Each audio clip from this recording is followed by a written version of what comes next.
ದೇಶ ಉದ್ಧಾರ ಆಗಬೇಕು ಅಂದ್ರೆ ಫ್ಯಾಕ್ಟರಿಗಳು ಬೇಕು. ಫ್ಯಾಕ್ಟರಿಗಳಾಗಬೇಕು ಅಂದ್ರೆ ಜಮೀನು ಕೊಡಬೇಕು. ಜಮೀನು ಕೊಡಬೇಕು ಅಂದ್ರೆ ಅದನ್ನ ರೈತರಿಂದ ತಗೋಬೇಕು. ಅದೆಲ್ಲ ಓಕೆ.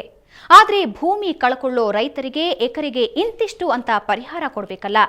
ಆ ಪರಿಹಾರ ಕೊಡೋ ವಿಷಯದಲ್ಲಿ ಕಟ್ಟಾ ಕುಟುಂಬದ ಕೃಪಾ ಕಟಾಕ್ಷ ಹೊಂದಿದ್ದ ಇಟಾಸ್ಕಾ ಕಂಪನಿ ದೊಡ್ಡ ಲೆವೆಲ್ನಲ್ಲಿ ಡೀಲ್ ಕುದುರಿಸಿಕೊಂಡು ರೈತರ ತಲೆ ಮೇಲೆ ಚಪ್ಪಡಿ ಕಲಿ ಎಳೆದ್ಬಿಡ್ತು.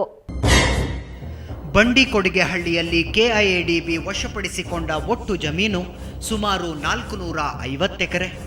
ಅದರಲ್ಲಿ ಮುಕ್ಕಾಲು ಭಾಗದಷ್ಟು ಜಾಗ ಅಂದರೆ 325 ಎಕರೆ ಇಟಾಸ್ಕಾಕ್ಕೆ.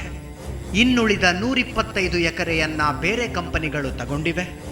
ವಿಪರ್ಯಾಸ ಅಂದರೆ ಆ ಕಂಪನಿಗಳು ತಗೊಂಡ ಜಾಗಕ್ಕೆ ಇಟಾಸ್ಕಾ ತಗೊಂಡ ಜಾಗದ ಡಬಲ್ ಅಮೌಂಟು ಕೋಟ್ ಆಗುತ್ತೆ. ಪ್ರತಿ ಎಕರೆಗೆ 62 ಲಕ್ಷ ಮತ್ತು 72 ಲಕ್ಷ ರೂಪಾಯಿ ನೀಡಿ ಆ ಕಂಪನಿಯವರು ಅದನ್ನು ಖರೀದಿಸ್ತಾರೆ. ಒಂದೇ ಸಲಕ್ಕೆ ಸರ್ಕಾರದಿಂದ ನೋಟಿಫೈ ಆದ ಅಕ್ಕಪಕ್ಕದ ಜಮೀನುಗಳು ಹಿಂಗೆ ಆಗಸ ಭೂಮಿ ಅಂತರದ ರೇಟಲ್ಲಿ ಮಾರಾಟವಾಗುತ್ತವೆ. ಈ ಕಡೆಗೆ ಇಟಾಸ್ಕಾ ಕಂಪನಿ ಅಂತ ಹೇಳ್ಬಿಟ್ಟು ಒಂದು ಬೋಗಸ್ ಕಂಪನಿ, ಅದು ಎನ್ಕ್ವೈರಿ ಮಾಡಿದ್ರೆ ಗೊತ್ತಾಗುತ್ತೆ. ಆ ಕಂಪನಿ ಶ್ರೀನಿವಾಸ್ ಅಂತ ಹೇಳ್ಬಿಟ್ಟು MD. ಮತ್ತು ಇವತ್ತು ಎಲ್ಲನೂ ಈ ಲೋಕಾಯುಕ್ತ ತನಿಖೆಯಿಂದ ಗೊತ್ತಾಗ್ತಾ ಇರೋದು ಕಟ್ಟಾ ಸುಬ್ರಹ್ಮಣ್ಯ ನಾಯ್ಡು ಅವ್ರ ಮಗ ಜಗದೀಶ್ ನಾಯ್ಡು ಮತ್ತು ಶ್ರೀನಿವಾಸು ಮತ್ತು ಇವರೆಲ್ಲ ಸೇರಿಕೊಂಡು ಒಂದು ಇಟಾಸ್ಕಾ ಕಂಪನಿ ಅಂತ ಹೇಳ್ಬಿಟ್ಟು ಮಾಡಿಕೊಂಡು ಆ ಕಂಪನಿಗೆ ಇವತ್ತು ಈ ಜಾಗ ಎಲ್ಲನೂ 350 ಎಕರೆ ಜಮೀನನ್ನ 31 ಲಕ್ಷಕ್ಕೆ ಫಿಕ್ಸ್ ಮಾಡಿದ್ದಾರೆ KIDBಯಿಂದ. ಇವತ್ತು KIDBಯನ್ನು ಎಷ್ಟೊಂದು ತಾರತಮ್ಯ ಆಗ್ತಾ ಇದೆ ಅಂತಂತಂದರೆ, ಇದು 31 ಲಕ್ಷ ಈ ಬದಿಯಿಂದ ಈ ಕಡೆಗೆ 31 ಲಕ್ಷ ಆದರೆ ಈ ಬದಿಯಿಂದ ಈ ಕಡೆಗೆ ಹಾರ್ಡ್ವೇರ್ ಕಂಪನಿ ಅಂತ ಹೇಳ್ಬಿಟ್ಟು 62 ಲಕ್ಷ ಅಂತ ಒಂದೇ ಬದಿ ಅಡ್ಡ. ಜಗದೀಶ್ ಕಟ್ಟಾಗೆ ಬೇಕಾದ ಕಂಪನಿಗೆ ಒಂದು ರೇಟು, ಉಳಿದದ್ದಕ್ಕೆ ಇನ್ನೊಂದು ರೇಟು. ಅಂದ ಹಾಗೆ 62 ಲಕ್ಷ 72 ಲಕ್ಷ ಕೋಟು ಮಾಡಿದ ಜಾಗದಲ್ಲಿ ಕಟ್ಟಾ ಸುಬ್ರಹ್ಮಣ್ಯ ನಾಯ್ಡುರ ಪತ್ನಿ ಅಲ್ಲಿನ ರೈತರಿಗೆ 10 ಲಕ್ಷ ಕೊಟ್ಟು ಖರೀದಿಸಿದ ಜಾಗ ಬರುತ್ತೆ. ಅದು ಆ ಜನರ ಹೊಟ್ಟೆ ಉರಿಸದೇ ಇರುತ್ತಾ? ಅದು ಅಲ್ಲದೆ ವಶಪಡಿಸಿಕೊಳ್ಳಲಾದ ಜಮೀನಿನಲ್ಲಿ ಸುಮಾರು 50 ಎಕರೆ ಸರ್ಕಾರಿ ಗೋಮಾಳ ಇತ್ತು. ಅದರ ಸ್ವಾಧೀನಕ್ಕೆ ಯಾರಿಗೂ ಪರಿಹಾರ ಕೊಡಬೇಕಿಲ್ಲ. ಆದರೆ ಅಲ್ಲಿ ಆ ಸರ್ಕಾರಿ ಜಾಗಕ್ಕೂ ಸುಳ್ಳು ರೈತರನ್ನ ಸೃಷ್ಟಿ ಮಾಡಿ ಅವರ ಹೆಸರಲ್ಲೂ ಹಣ ಹೊಡೆಯಲಾಗಿತ್ತು. ಆ ದುಡ್ಡು ಯಾರ ಅಕೌಂಟಿಗೆ ಹೋಗಿದೆಯೋ ಗೊತ್ತಿಲ್ಲ. ಆದರೆ ಬೇನಾಮಿ ಹೆಸರಿನಲ್ಲಿ ದುಡ್ಡು ಹೊಡೆದಿದ್ದಾರೆ ಅನ್ನೋದು ಮಾತ್ರ ರೈತರಿಗೆ ಅರ್ಥವಾಗಿದೆ.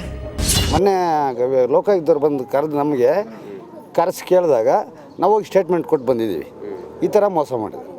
1 ಪೈಸಾ ನಮ್ಗೆ ಸೇರಿಲ್ಲ. ಬರೀ 8 ಲಕ್ಷ ರೂಪಾಯಿ ಮಾತ್ರ ಸೇರಿದೆ ನಮಗೆ. 4 ಎಕರೆಗೆ ಬರೀ 8 ಲಕ್ಷ ಸೇರಿದೆ. 3 ಲಕ್ಷ ಕ್ಯಾಶ್ ಕೊಟ್ಟಿದ್ದಾರೆ, 5 ಲಕ್ಷ ಚೆಕ್ ಕೊಟ್ಟಿದ್ದರು ICICI ಬ್ಯಾಂಕ್ದು. ಮತ್ತು ತಿರ್ಗಿ 5 ಲಕ್ಷದ್ದು ಚೆಕ್ನ ಈಸ್ಕೊಂಡು ಚೆಕ್ನ ಹೊರದು ಬಿಸಾಕಿ 5 ಲಕ್ಷ ರೂಪಾಯಿ ಕ್ಯಾಶ್ ಕೊಟ್ಟಿದ್ದಾರೆ. ಅದು ಬಿಟ್ಟರೆ ನಮಗೆ 1 ಪೈಸಾ ಸೇರಿಲ್ಲ. 1,01,24 ಲಕ್ಷ ರೂಪಾಯಿ ಗೋವಿಂದರಾಜನ್ ಅವರ ಹೆಸರಲ್ಲಿ ಸೇಲ್ ಆಗಿದೆ. ಅದು ನಮ್ಗೆ ಗೊತ್ತಿಲ್ಲ. ಯಾರ್ದೋ ಹೆಸರು, ಯಾರಿಗೋ ದುಡ್ಡು. ಸರ್ಕಾರ ಏನೋ ಬಡವರ ಭೂಮಿಗೆ ಬಂಗಾರದ ಬೆಲೆ ಕಟ್ತಾದ್ರೂ ಇವರ ಕೈಗೆ ಸಿಕ್ಕಿದ್ದು ಮಾತ್ರ ಚಿಪ್ಪು. ಸಿಕ್ಕಷ್ಟು ದುಡ್ಡನ್ನೇ ಬೇರೆಲ್ಲಾದರೂ ಹಾಕಿ ಜಮೀನು ತಗೊಳ್ಳೋಣ ಅಂದರೆ ರಾಜಕಾರಣಿಗಳಿಗೆ ಕೋಟಿಗಟ್ಟಲೆ ಲಂಚ ಕೊಟ್ಟ ಬೋಗಸ್ ಕಂಪನಿಗಳು 106 ಎಕರೆ ಭೂಮಿಗೆ ಬೇಲಿ ಸುತ್ತಕೊಂಡು ಕುಂತಿವೆ. ಇನ್ನು ಜನ ಸುಮ್ಮನಿರ್ತಾರ? ರಿಯಲ್ ಎಸ್ಟೇಟ್ ಉದ್ಯಮಿಗಳು ಸುಮ್ಮನಿರ್ತಾರ? ಎಲ್ಲ ಕಡೆ ರೇಟ್ ಜಾಸ್ತಿ ಆಯಿತು. ಬಡವರು ಜಮೀನುಗಳ ಕಡೆಗೆ ಕಣ್ಣೆತ್ತಿ ನೋಡೋ ಪರಿಸ್ಥಿತಿನೂ ಉಳಿಲಿಲ್ಲ.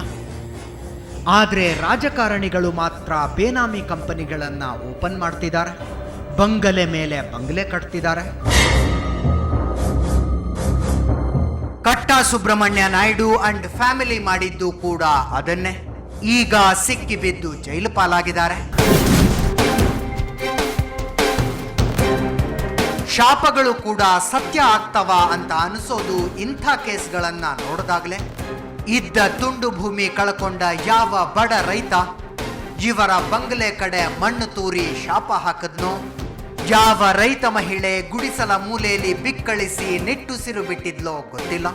ಸದ್ಯಕ್ಕಂತೂ ಅದು ತಟ್ಟಿದಂತಿದೆ. ಈಗ ಕಟ್ಟಾ ಸುಬ್ರಹ್ಮಣ್ಯ ನಾಯ್ಡು ಮತ್ತು ಕಟ್ಟಾ ಜಗದೀಶ್ ಪರಪ್ಪನ ಅಗ್ರಹಾರದ ಸೆಂಟ್ರಲ್ ಜೈಲಿನಲ್ಲಿ ವಿಚಾರಣಾಧೀನ ಖೈದಿಗಳು.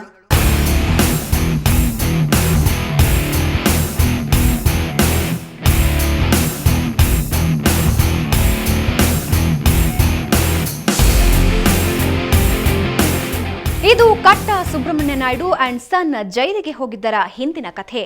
ಯಾಕೋ ಇತ್ತೀಚಿನ ಬೆಳವಣಿಗೆಗಳನ್ನ ನೋಡ್ತಾ ಇದ್ರೆ ಈ ರಾಜ್ಯಕ್ಕೆ ಒಳ್ಳೆಯ ದಿನಗಳು ಬರ್ತಿವೆಯೇನೋ ಅನಿಸ್ತಾ ಇದೆ. ಈ ಸಂದರ್ಭದಲ್ಲಿ ಒನ್ಸ್ ಅಗೇನ್ ಲೋಕಾಯುಕ್ತ ನ್ಯಾಯಮೂರ್ತಿಗಳಾಗಿದ್ದ ಸಂತೋಷ್ ಹೆಗಡೆ ಅವರನ್ನ ನೆನಪಿಸಿಕೊಳ್ಬೇಕು. ಅವರು ಇಟ್ಟು ಹೋಗಿರೋ ಟೈಮ್ ಬಾಂಬ್ಗಳು ಇನ್ನು ಯಾರ್ಯಾರ ಸೀಟ್ ಕೆಳಗೆ ಸಿಡಿಯುತ್ತವೋ ಗೊತ್ತಿಲ್ಲ. ಒಟ್ನಲ್ಲಿ ಭ್ರಷ್ಟರು ಜೈಲಿಗೆ ಹೋಗುವಂತಾಗಿ ಬಡವರು ನೆಮ್ಮದಿಯಾಗಿರುವಂತಾದ್ರೆ ಅಷ್ಟೇ ಸಾಕು ಅಂತ ಹೇಳ್ತಾ ಇವತ್ತಿನ ವಿಶೇಷ ಕಾರ್ಯಕ್ರಮ ಮುಗಿಸ್ತಾ ಇದ್ದೀನಿ. ಕ್ಷಣ ಕ್ಷಣದ ಸುದ್ದಿಗಾಗಿ ನೋಡ್ತಾ ಇರಿ ಸುವರ್ಣ ನ್ಯೂಸ್ 24/7.